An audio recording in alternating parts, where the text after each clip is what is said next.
Bienvenidos mis apreciados hermanos al resumen completo de la lección de escuela sabática, en el cual veremos los puntos más importantes de esta semana en la lección número 9, titulada, En los Salmos segunda parte. Gracias por abrir este vídeo, por suscribirte y compartir. Dios te bendiga.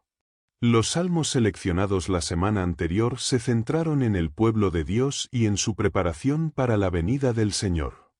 La lección trataba acerca de sus desafíos y luchas relacionados con la vida personal, de la necesidad de un arrepentimiento profundo y radical, de una transformación completa del corazón. Esos salmos también advertían al pueblo de Dios, como comunidad de fe, del enemigo exterior, que en momentos de dura persecución les acarreaba problemas difíciles de sobrellevar.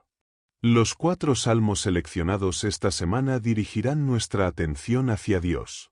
El primero de ellos presentará a Dios como nuestro amparo, quien nos consuela y tranquiliza, como aquel que nos traerá auxilio en las tribulaciones. El segundo salmo nos llenará de regocijo porque Dios, nuestro Rey, es el Rey de toda la tierra. El tercer salmo profundizará este júbilo transformándolo en gratitud porque Dios ha respondido a nuestro clamor. Dios ya no es solo aquel a quien reiteramos nuestras súplicas para obtener liberación, ni simplemente aquel a quien nos quejamos para desahogar nuestra frustración, porque en la sede del derecho hay impiedad. En lugar de la justicia, iniquidad. En última instancia, Dios es el juez que traerá la justicia al mundo y finalmente restaurará el orden. El cuarto y último salmo es el cumplimiento de la bendición sacerdotal. Dios, lleno de misericordiosas bendiciones, está en medio de su pueblo. Salmo 46. Dios es nuestro refugio. Este salmo es atribuido a los hijos de Coré, levitas responsables de la música en el templo. Esta información puede explicar la referencia al templo como la santa morada del Altísimo. Según el Salmo, los peligros que se encuentran aquí son de una doble naturaleza.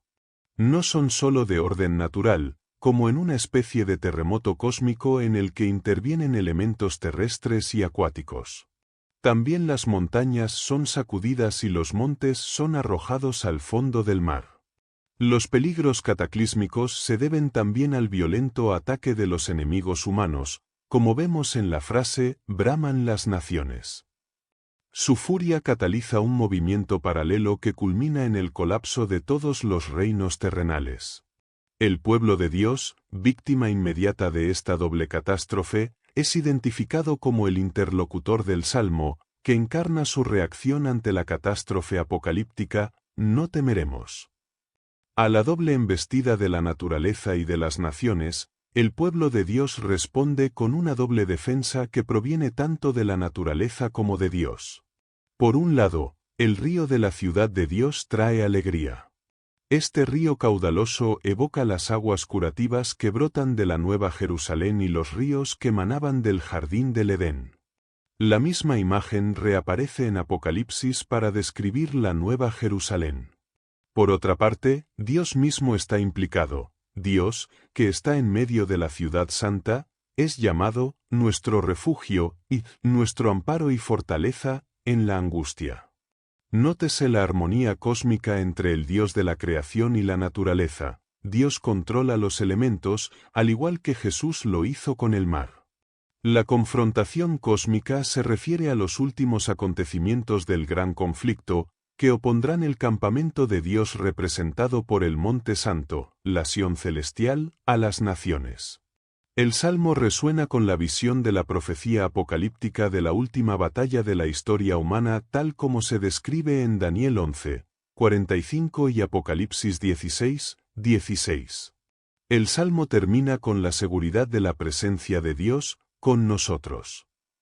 Salmo 47. Dios es nuestro Rey. El Salmo 47 continúa desarrollando el tema de la esperanza celebrada en el Salmo precedente. El mismo autor levítico de la familia de Coré canta la victoria del Dios de Sión. El Dios del templo está sentado en su trono, en Sión.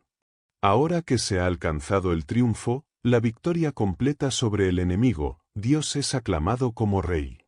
Este salmo pertenece a la serie de salmos llamados Salmos Reales, o Salmos de Entronización, que se caracterizan por una alabanza general a Dios como Rey.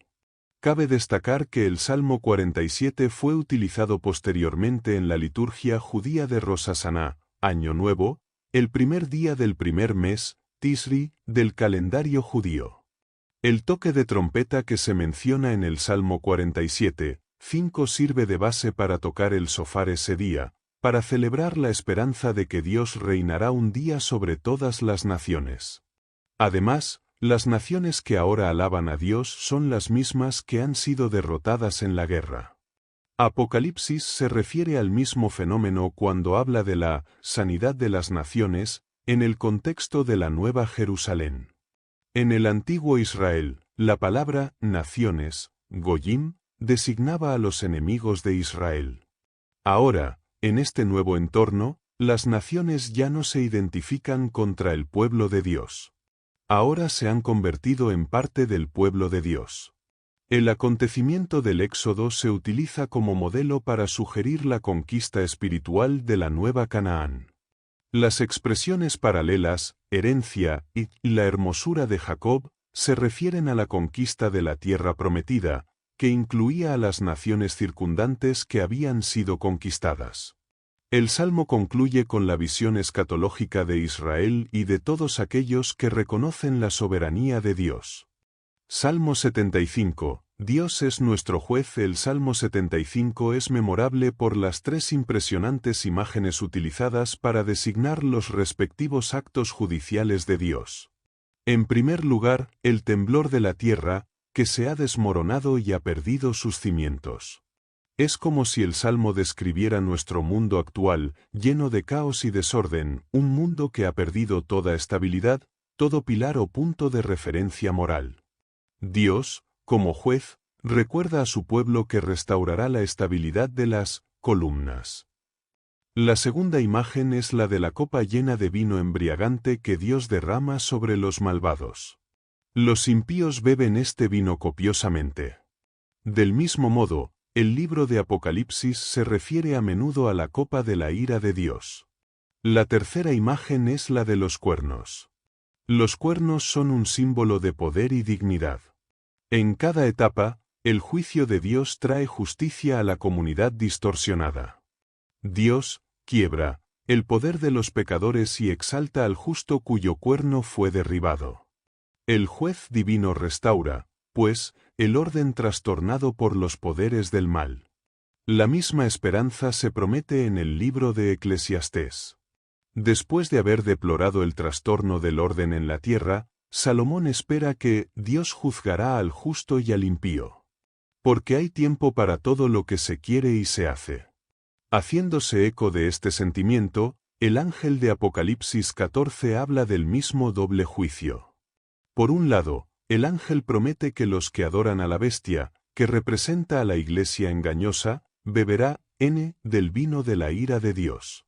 Por otro lado, los que adoran al Señor de la creación son descritos como los santos, que guardan los mandamientos de Dios y la fe de Jesús, y descansarán de sus fatigas. Salmo 67. Dios es nuestra bendición. El Salmo 67, que concluye nuestra serie, es una oración, como indican los verbos que expresan el deseo del suplicante, que sea conocido en la tierra tu camino. Esta expresión de deseo refleja la bendición aarónica: Dios tenga misericordia de nosotros y nos bendiga. Haga resplandecer su rostro sobre nosotros.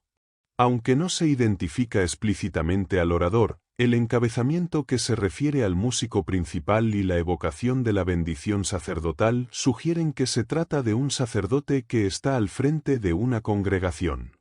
Lo que hace especial a esta oración es su alcance universal. El salmo comienza con una petición por la bendición de Dios sobre el pueblo, sobre nosotros. Luego, tras el deseo de que el camino de Dios sea conocido en la tierra, en todas las naciones, la oración se extiende a todos los convertidos de entre las naciones. Este salmo tiene en vista el cumplimiento escatológico cuando todas las naciones, y no solo Israel, se beneficien de la bendición de Dios. Esta oración solo se cumplirá en la Nueva Jerusalén, que no necesita sol ni luna para alumbrarla. Aplicación a la vida. No necesitamos esperar hasta la persecución escatológica venidera para sentir ahora nuestra necesidad del refugio de Dios. Todos los tipos de problemas actuales nos califican para esta necesidad y son oportunidades para experimentar el refugio provisto por Dios. En momentos de angustia, podemos sentirnos amenazados por nuestros colegas o amigos que no comparten nuestra fe e incluso pueden burlarse de nosotros y conspirar contra nosotros. O podemos sentirnos acosados por la enfermedad, el fracaso académico, la falta de dinero o de seguridad económica y la soledad. Cualquiera de estas situaciones puede constituir una oportunidad para experimentar el refugio de Dios. Solo Él puede proporcionarnos la ayuda que necesitamos para encontrar una salida a cualquier problema y darnos la fortaleza necesaria para soportar la dificultad. La noción de realeza no tiene relación con nuestra vida moderna.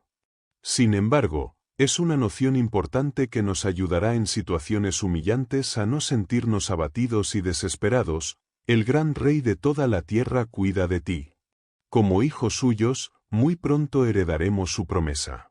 Cuando experimentamos problemas e injusticias, podemos meditar en la siguiente frase del Eclesiastés: no siempre la carrera es de los ligeros, ni de los fuertes la guerra, ni de los sabios el pan, ni de los prudentes la riqueza, ni de los elocuentes el favor, sino que el tiempo y la ocasión acontecen a todos. Esta observación de la injusticia inherente a la vida debería recordarnos también el mecanismo de la gracia. No merecemos la bondad y la misericordia divinas que hemos recibido. Por lo tanto, debemos depender de la gracia de Dios. La luz de Dios es ya nuestra luz, aquí y ahora. ¿Cómo podemos recibir y disfrutar ahora del don de la misericordia de Dios en nuestra vida y caminar con confianza y alegría mientras andamos en su luz?